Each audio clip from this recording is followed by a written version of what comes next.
राजधर्म पालन करने हो, समाज चलाने का काम हो या डिसिप्लिन इन द सोसाइटी हो, हर चीज में 1000 साल पहले हमारा पूर्वजों ने ये लिखा था। वो तब भी सच था और आज भी सच है। कुछ अनधिकार जो जिनका अधिकार नहीं है, कुछ ऐसा व्यक्ति आजकल उसके ऊपर शास्त्र ज्ञान के ऊपर टिप्पणी करते हैं जिनको उसके ऊपर अधिकार ही नहीं है।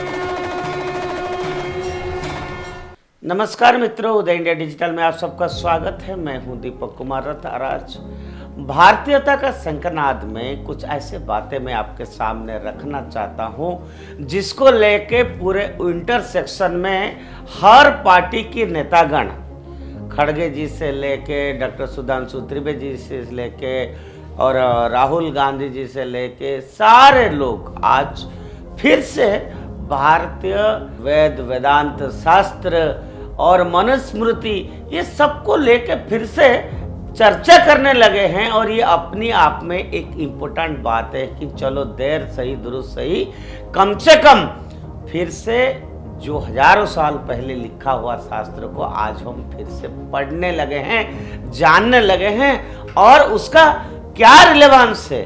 चाहे एडमिनिस्ट्रेशन में हो, राजधर्म पालन करने हो, समाज चलाने का काम हो या डिसिप्लिन इन द सोसाइटी हो, हर चीज में 1000 साल पहले हमारा पूर्वजों ने ये लिखा था। वो तब भी सच था और आज भी सच है। लेकिन दुख सिर्फ इसी बात की है, कुछ अनधिकार जो जिनका अधिकार नहीं है, कुछ ऐसा व्यक्ति आजकल उसके ऊपर शास्त्र ज्ञान के ऊपर टिप्पणी करते हैं जिनको उसके ऊपर अधिकार ही नहीं है, जिनको उसके ऊपर कोई दक्षता ही नहीं है, अगर ऐसे कहा जाए। क्योंकि अगर मैं उसको ऐसे बोलूं कि एक ट्रैक्टर चलाने वाले ड्राइवर को अगर जेट इंजन चलाने को कहा जाए, उसकी जो हालत होगा, ये आजकल की कुछ अपने आप को विज्ञ मानने वाले लोग हमारा 1000 साल पहले लिखा हुआ शास्त्र के ऊपर जो अपने तरीके से टिप्पणी करते हैं, जो उनको सूट करता है, और हमारा शास्त्र में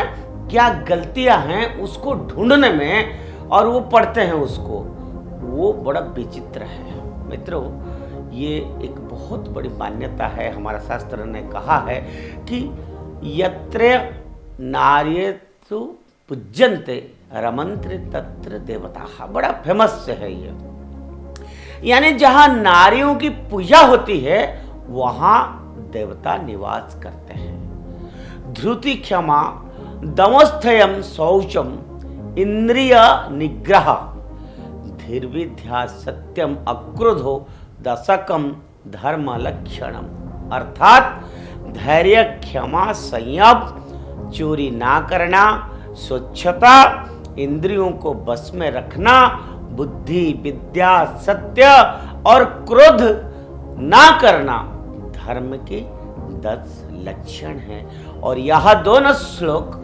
मनुस्मृति से लिया गया है, जिस पर इन दिनों भारी विवाद हो रहा है। खुद संसद में भी कांग्रेस के नेता हाथ में मनुस्मृति की कॉपियां लेकर बवाल कर रहे हैं और सत्ता पक्ष के नेता उनको जवाब देते फिर रहे हैं। लेकिन कोई भी ये बताने के लिए तैयार नहीं है कि आखिर मनुस्मृति में है क्या और इसका किन किन बिंदुओं पर विवाद है।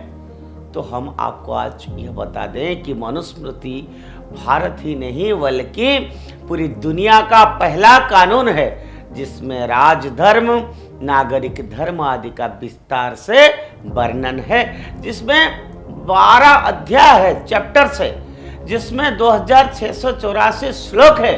हालांकि कुछ संस्करणों में श्लोकों की संख्या 2964 भी बताई गई है। मान्यता के अनुसार इस दुनिया के प्रथम मानव मनु ने लिखा था।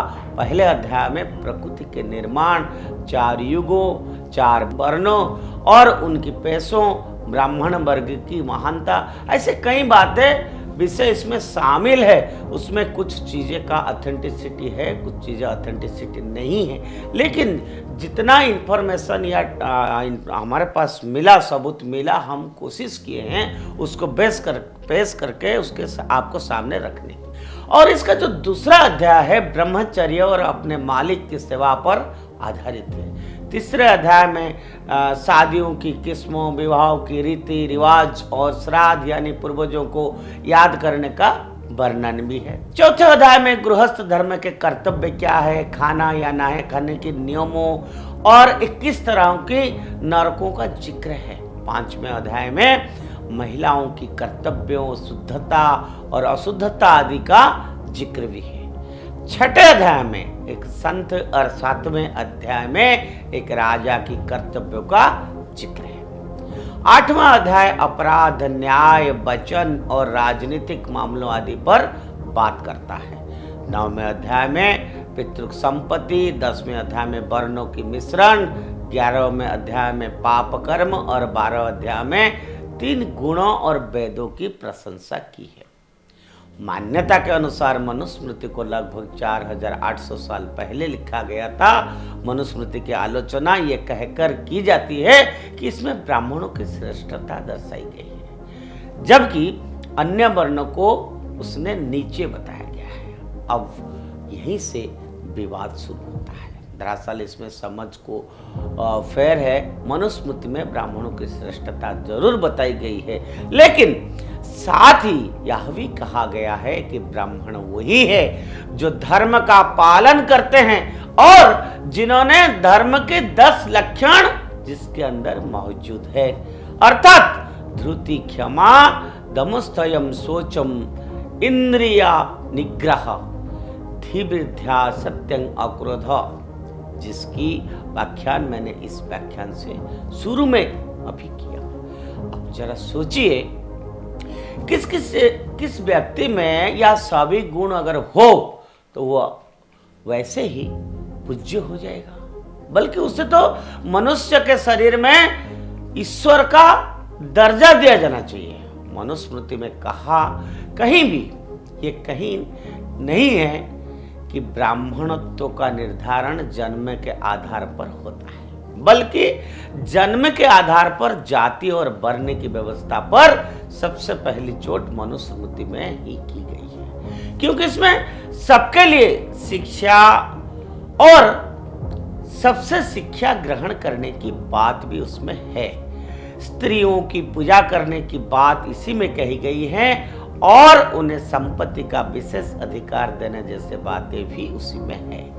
यह भी कहा गया है कि प्रजा को हमेशा निर्भयता महसूस होनी चाहिए। सबके प्रति अहिंसा की बात की गई है, तो फिर विवाद किस बात का है? दरअसल मनुस्मृति को विवादास्पद बनाने का पूरा श्रेय जाता है अंग्रेजों को। मनुस्मृति संस्कृत की उस पहली किताबों में से एक है जिसका यूरोपीय अनुवादों के अध्ययन किया है।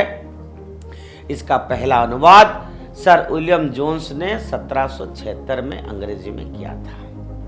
यह 1994 में प्रकाशित हुई। इतिहासकार रोमिला थापर के अनुसार यह किताब एक तरह से सामाजिक और सांस्कृतिक रीति रिवाज के बारे में थी। बाद में लुई जक्सलट ने लॉ ऑफ मनु नाम के इसका अनुवाद किया। भारत में अंग्रेज शासकों ने इस किताब का इस्तेमाल हिंदू कोड तैयार करने में भी किया था। दरअसल एक पैगंबर एक कानून से परिचित विदेशी जान ही नहीं पाए कि भारत किसी एक किताब से नहीं चलता है। उसके सामने मनुस्मृति दिखाई दी तो उन्होंने तुरंत हिंदुओं को सारिया समझ लिया और उसकी मनमानी व्याख्या कर दी, जैसे वामपंथी इतिहासकारों ने जमकर प्रचारित भी किया। बाद में इसी से विवाद शुरू हुआ। लेकिन चूंकि मनुस्मृति जन्म आधारित वर्ण व्यवस्था का समर्थन नहीं करती है, इसलिए इसे जाति या वर्ण भेद बढ़ाने वाला ग्रंथ नहीं बना जाना चाहिए। यह बिल्कुल स्पष्ट है। मनुस्मृति पर दूसरा बड़ा आरोप है कि यह स्त्री विरोधी है, क्योंकि मनुस्मृति के 5वें अध्याय की 148वें श्लोक में कहा गया है एक लड़की को हमेशा अपने पिता की शरण में रहना चाहिए। विवाह के पश्चात पति द्वारा उसका संरक्षण होना चाहिए। पति के मृत्यु के बाद उसे अपने बच्चों पर निर्भर रहना चाहिए।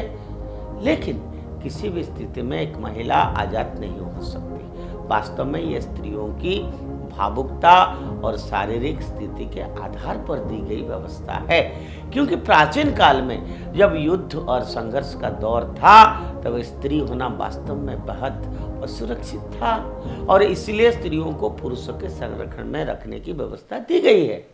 लेकिन वही मनुस्मृति साथ में यह भी कहता है कि यत्र नार्यस्तु पूज्यन्ते रमन्ते तत्र देवता, यानी कि भले ही स्त्री पुरुष के संरक्षण में है लेकिन उसका पूरा सम्मान किया जाना चाहिए। अगर ऐसा नहीं होता है तो यहाँ देवता निवास नहीं करेंगे, अर्थात वो स्थान नर्क बन जाएगा। वैसे मैं आपको एक बात और स्पष्ट रूप से बता दूं कि भारत में मनुस्मृति को धार्मिक ग्रंथ नहीं माना जाता। आज भी एक आम हिंदू के घर में रामायण, गीता, उपनिषद जैसे ग्रंथ मिल जाएंगे, लेकिन मनुस्मृति शायद ही मिलेगी, क्योंकि यह ग्रंथ शासन पद्धति देता है जो कि सिर्फ शासकों के काम की वस्तु है। वैसे भी भारत में मनुस्मृति के बाद भी भारत में देश काल और परिस्थिति के हिसाब से कई स्मृतियां तैयार की गई है जो कि अपनी पूर्ववर्ती का संशोधन संस्करण होता है। जैसे कि महर्षि याज्ञवल्क्य ने धर्मशास्त्र की रचना की जिसे याज्ञवल्क्य स्मृति के नाम से जाना गया है।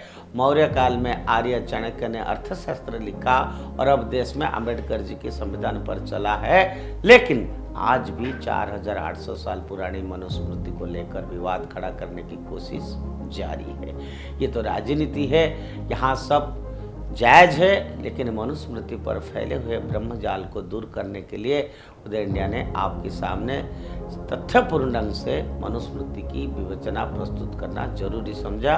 कृपया दिखावे पर ना जाए और अपनी अकल पर जाना चाहिए, क्योंकि जैसे कुछ नेता, मैंने अभी इंटरसेक्शन में जब कॉन्स्टिट्यूशन पर चर्चा हो रहा था राज्यसभा में, कहा गया है कि देश में भय का माहौल है। तो भय का माहौल है कि नहीं है, या सिर्फ मनुस्मृति को यूज करने के लिए, आप उसको राजनीति में यूज करने के लिए कोट करना, यह भी एक तर्क का विषय है। आप अगर शास्त्र को कोट कर रहे हैं तो आपको पहले शास्त्र का ज्ञान होनी चाहिए कि किस भाव से, किस समय वो क्यों, कैसे, किसके लिए लिखा गया था। आज के लिए इतना। उदय इंडिया से जुड़े रहिए और उदय इंडिया सब्सक्राइब कीजिए। भारत माता की जय।